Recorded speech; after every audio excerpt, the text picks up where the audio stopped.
அவர் வந்து நிறைய அடிக்கடி நாம் வந்து சந்திப்போம், நிறைய விஷயங்கள் வந்து பேசுவோம்.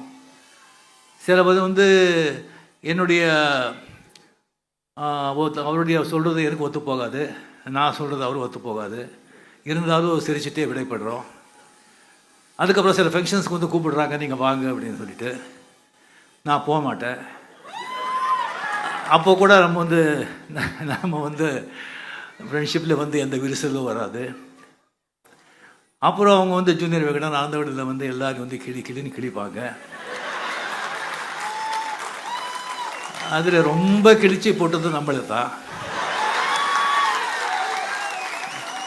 இருந்தாலும் வந்து நம்மளுடைய வந்து அந்த ஒரு ஃப்ரெண்ட்ஷிப்பில் வந்து எந்த விரிசலும் இல்லை.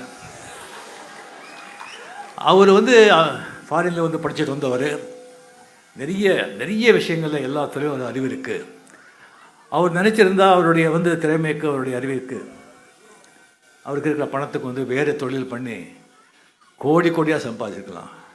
இல்லைன்னா அது வந்து அதுக்கு போகாமல் இதே துறையில் வந்து தாத்தா சம்பாதிச்சு வந்த சொத்து ஆனந்த விகடனை கொண்டு வந்து எத்தனை எழுத்தாளர்களை உருவாக்கியிருக்காங்க, எத்தனை வாசகர்களை வந்து அந்த வாசிக்கிற வந்து ஒரு ஹாபியை வந்து அவர் வந்து இது பண்ணியிருக்காங்க.